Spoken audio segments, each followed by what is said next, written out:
तो नमस्कार दोस्तों, स्वागत है आप सभी का वर्ल्ड टॉक्स हिंदी पर। तो देखिए, यहाँ पर अभी बहुत सारे आर्टिकल्स इस विषय पर पब्लिश हुआ कि यूनाइटेड नेशन ने जो भारत के आईटी रूल पर बयान दिया था, इस बयान पर अभी भारतीय सरकार की तरफ से एक रेस्पॉन्ड आया है। तो क्या है ये पूरी रिपोर्ट, जानेंगे इस वीडियो में। इससे पहले अगर आपने अभी तक इस चैनल को सब्सक्राइब नहीं किए हो तो सब्सक्राइब कर दीजिए और पास ही में जो बेल आइकन होगा उसको प्रेस करके ऑल का नोटिफिकेशन भी दबा दीजिए। तो देखिए, जैसा कि हम सभी लोगों को पता है, इसी साल 25 फरवरी में भारतीय सरकार के द्वारा कुछ नए आईटी गाइडलाइंस को जारी किया था और ये गाइडलाइंस 25 में से लागू होना भी शुरू हो गया है। और इसके बाद ही देखा गया कि इन गाइडलाइंस को लेके भारतीय सरकार और विभिन्न सोशल मीडिया जैसे व्हाट्सएप, ट्विटर, इन सब के बीच एक विवाद शुरू हो गया था यूजर्स की राइट्स को लेके, जो कि अभी तक ट्विटर और भारत सरकार के बीच बना हुआ है। और अभी हाल ही में 11 जून को यूनाइटेड नेशंस के कुछ एक्सपर्ट ने भारतीय सरकार को एक लेटर लिखा है और इस लेटर में ये कहा गया है कि भारत का जो ये नया आईटी कानून है, ये इंटरनेशनल ह्यूमन राइट्स की जो नॉर्म्स है इसको फॉलो नहीं कर रहा। और इस कानून के कुछ पार्ट्स को यूनाइटेड नेशंस के एक्सपर्ट ने गंभीर चिंता का विषय बताते हुए ये कहा है कि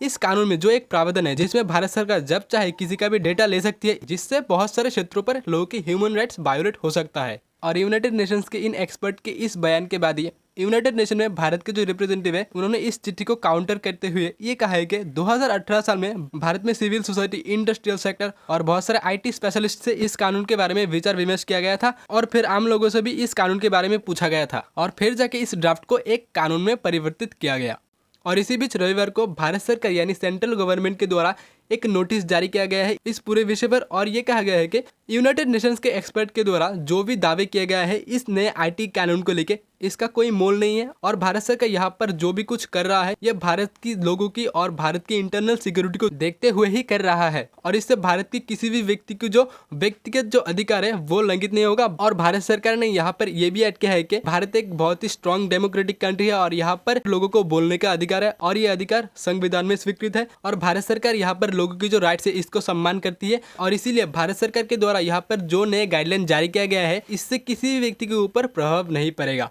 और भारत सरकार ने यहाँ पर यूनाइटेड नेशंस की एक्सपर्ट की डाउट को दूर करते हुए ये कहा है कि भारत सरकार यहाँ पर इस नए आईटी कानून में जो एक प्रावधान लाया है जिसमें भारत सरकार जब चाहे किसी का भी डेटा देख सकती है, इसको सिर्फ तभी यूज करेगा जब भारत में इंटरनल सिक्योरिटी को थ्रेट पहुंचेगा और अगर कोई गलत मैसेज लोगों के बीच में फॉरवर्ड हो जाता है जिससे सांप्रदायिक दंगा या वायलेंट होता हुआ नजर आएगा या फिर किसी महिला को गलत तरीके से दिखाया जा रहा है, तब जाके इसको यूज किया जाएगा। तो आपको क्या लगता है, क्या भारत सरकार ने यहाँ पर जो ये नया आईटी कानून लाया है इससे अच्छा होगा या बुरा? तो मैं आपका ओपिनियन जानना चाहूँगा, तो नीचे कमेंट करके ज़रूर बताइएगा। तो एंड में यही कहना चाहूँगा, अगर आपको ये वीडियो थोड़ी सी भी इन्फॉर्मेटिव लगता है तो इस वीडियो को कीजिए लाइक और इस वीडियो को कीजिए शेयर अपने दोस्तों के साथ। So this and this video and thanks for watching.